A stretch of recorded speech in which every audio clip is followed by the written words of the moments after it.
Dari Patria Bara. Lahan tambang marak ditinggal tanpa reklamasi. Tapi mungkin itu karena pelaku industri butuh lebih banyak opsi. Dan saat ini kami kaum muda beraksi untuk memberikan inovasi. Selamat sore para juri yang terhormat, izinkan saya mempresentasikan hasil inovasi dari tim kami yang berjudul Inovasi Reklamasi Lahan Bekas Tambang dengan menggunakan bola Vabanik. Saat ini penggunaan batu bara sangatlah meningkat, seiring dengan penggunaan listrik yang meningkat. 50% penyedia listrik nasional berasal dari PLTU, dan PLTU menggunakan bahan bakar menggunakan batu bara.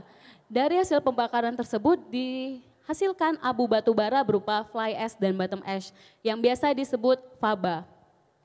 Faba ini memiliki kuantitas yang banyak sehingga kuantitasnya tidak mampu ditampung oleh lingkungan itu sendiri. Oleh sebab itu perlu dilakukan penanggulangan seperti bisa dalam berupa pemanfaatan kembali. Dan inovasi kami ini memperkenalkan untuk membantu mereduksi fly ash bottom ash tersebut.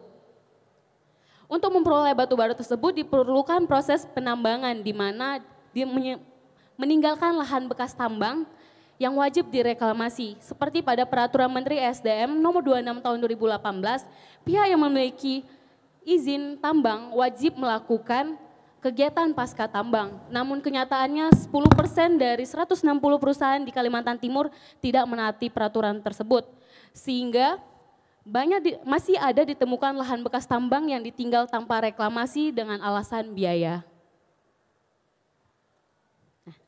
Maka dari itu kami tim Patria Bara yang menganggotakan Alfian, Abigail, Laura, dan saya sendiri Trisha memperkenalkan inovasi kami bola Vabanik. Apa sih bola Vabanik itu? Bola Vabanik adalah bola fly ash bottom ash dengan limbah organik. Limbah organik ini merupakan limbah organik manusia yang diperoleh dari MCK terpadu atau IPAL komunal.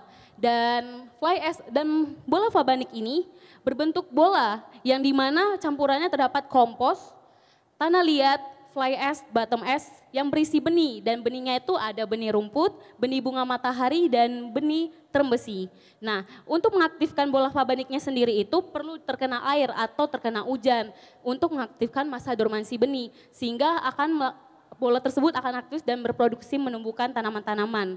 Nah, dari bola Vabaniknya ini kita itu juga dari campuran kombinasi benih dan campurannya itu mendukung proses suksesi sekunder di mana dapat menutrisi tanah lahan bekas tambang. Nah, dan itu bisa membantu juga proses dalam revegetasi.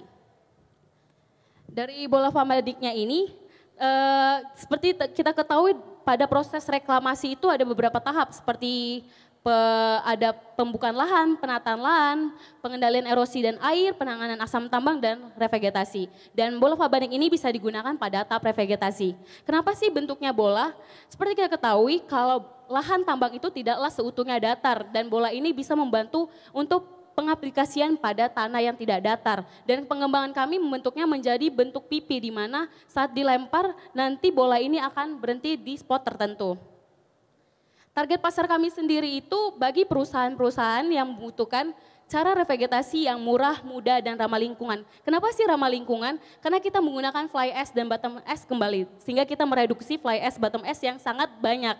Dan kita juga ingin melibatkan masyarakat setempat untuk membantu proses pembuatannya, sehingga kita mendukung Community Development Program.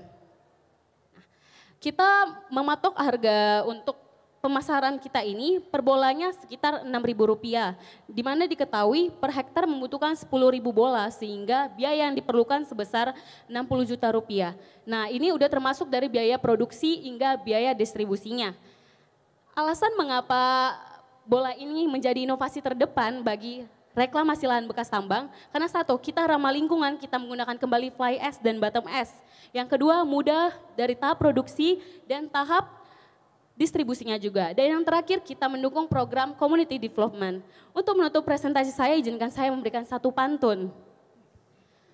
Anak muda suka inovasi, anak muda juga suka yang unik. Bapak Ibu yang pengen reklamasi, pilih saja bola Vabanik. Terima kasih, sekian dari saya. Makasih Trisha, tepuk tangan dulu buat Trisha, ini wanita pertama spokesperson dari 4 ya tadi ya. Menarik sekali, tapi saya punya pertanyaan yang agak fundamental, saya sendiri tidak terlalu mengerti ya. Cuman kan konsep utamanya adalah pakai fly ash and bottom ash. Saya assume itu adalah limbah dari batu bara ya, sisanya kan ya. Tadi cuma disebutkan dari bola ini adalah menggunakan juga kompos, di dalamnya juga ada air dan lain-lain. Pertanyaan saya adalah nomor 1. Berapa persen sih sebetulnya si fabanya itu sendiri dalam satu bola itu tersebut? Terus kalau misalnya dia hanya minority, kenapa harus pakai fabanya? Kenapa nggak langsung kompos dan airnya dan bahan-bahan yang lain? Saya masih tidak mengerti itu. Yang kedua tadi dibilang ini adalah proses distribusi yang lebih ekonomis, yang lebih efisien. Kenapa begitu? Kurang jelas sih tadi. Oke. Baik, terima kasih atas pertanyaannya. Ya, jadi pertama-tama di kompos ini kita juga menggunakan fly ash bottom ash dengan campuran sekam padi dan bantuan EM4, mikroorganisme 4 dan bantuan molase. Jadi di situ kita kompos dulu menggunakan fly ash bottom ash, kita uji apakah kompos ini sebenarnya layak digunakan. Karena kita ketahui kalau fly ash bottom ash itu berasal dari batu bara, pembakaran batu bara. Nah, setelah kita dapat dari hasil ujinya ternyata baik dan kita tuh punya 4 perlakuan. Jadi perlakuan yang ini yang terbaik. Setelah itu komposnya kita gunakan untuk membuat bola fabanik menggunakan tanah liat dan menggunakan fly ash bottom ash kembali. Kenapa menggunakan tanah liat? Agar mudah dibentuk, Pak.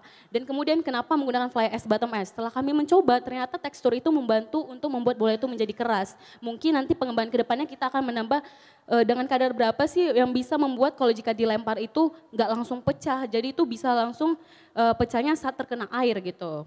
Nah, terus kemudian kenapa sih fly ash bottom ash digunakan? Jadi gini Pak, batu bara itu banyak digunakan terutama untuk bahan bakar PLTU dan hasil pembakarannya itu 75% itu banyak banget dan sedikit digunakan untuk industri, misalnya industri semen, campuran fly ash bottom ash ini. Nah, tapi tetap tidak bisa ditampung oleh lingkungan, maka dari itu tim kami menggunakan fly ash bottom ash ini untuk menjadi inovasi di mana mengembalikan kembali yang dari batu bara ke tempatnya yang bisa membantu mereklamasi lahan tersebut. Itu kan berarti kan ada 2 masalah revegetasi dan juga masalah penggunaan limbah dari pembakaran batu bara. Kalau diurutkan prioritasnya itu yang diselesaikan solusi yang mana? Terus kedua, atau dijawab dulu deh nanti saya. Yang pertama kita ingin mengurangi atau mereduksi jumlah fly ash bottom ash itu Bu. Yang kedua di balik itu juga ternyata kita berguna juga untuk revegetasi, jadi itu urutannya. Oke, jadi nomor 1 adalah penggunaan limbah ya. Waktu melakukan explore idea, apakah dieksplor bahwa sebenarnya dari ash tersebut itu bisa digunakan untuk industri konstruksi karena itu bisa merupakan campuran dari untuk campuran beton. Nah, apakah tidak lebih ekonomis kalau dibandingkan mana yang lebih ekonomis gitu? Dilihat dari saat ini memang fly ash dan bottom ash itu banyak digunakan salah satunya untuk konstruksi. Tapi ini tetap menjadi masalah lingkungan Bu. Makanya dari itu kami mencoba gimana sih cara menggunakannya lagi selain untuk konstruksi dan yang semen itu dengan cara menggunakannya kembali untuk membantu reklamasi lahan bekas tambang begitu. Makanya dari situ kita berawal ingin menggunakan fly ash dan bottom ash. Oke, terima kasih untuk kelompok 4 dari Patria Bara. Terima kasih Mbak. Terima kasih. Oke, jadi tadi setelah